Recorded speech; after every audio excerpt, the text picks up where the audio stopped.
wildfires have already started.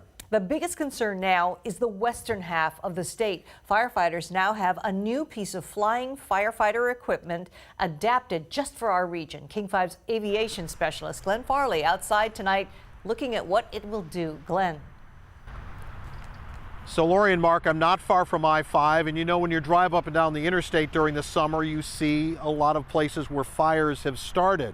Well, here we have wildland in a sense, and that can be a very small area. You got trees, you got bushes. Right across the street, you've got homes, a subdivision, and more wildland around it. And what the state is now starting to use is a specially equipped helicopter to deal with just this situation. Once we get into the water source, it's 30 to 40 seconds to totally fill the tank. We are looking underneath firefighting helicopter number 5. You have a new step up here, and that's for the crew to get in and out of. Dave Ritchie is the chief pilot for the Department of Natural Resources. The belly tank holds 323 gallons and can be refilled over and over again through that 10-foot-long hose they call a snorkel. And this modified aircraft has already been used to fight the growing number of fires in western Washington, which are happening earlier and earlier. This was in March. Okay, modifications with the water tank in here is there's a master control panel up here.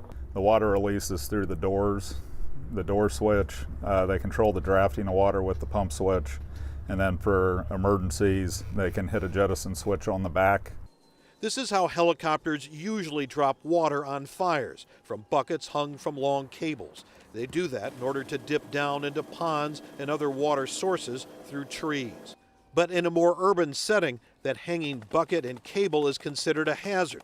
Often roads have to be closed so that helicopters can travel between a fire and a lake or river to refill. Anything that's hanging from there is jettisonable, could break off or anything to that effect, where this is all hard mounted.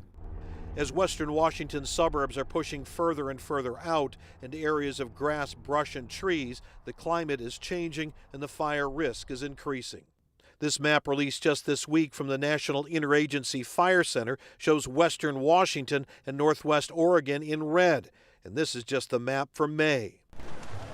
And following devastating fires torching neighborhoods and even whole towns in California, there is a need to have equipment like this that can fight fire where people live.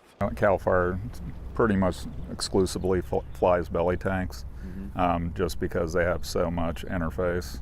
The plan is to have 2 more helicopters equipped with the belly tank. Number 3 is already being modified. This is primarily going to be out of Olympia unless it's requested somewhere else. And it also fits into DNR's broader strategy. Actually, in 2018, they had basically a record number of fires started statewide, but they're also using smaller aircraft, even smaller fixed-wing aircraft known as fire bosses that actually operate in teams, almost like swarms, to try and get those fires out. And they were able to keep 90% of those fires below 10 acres. That didn't mean that there weren't some big ones as well. Live near Tacoma, Glenn Farley, King 5 News.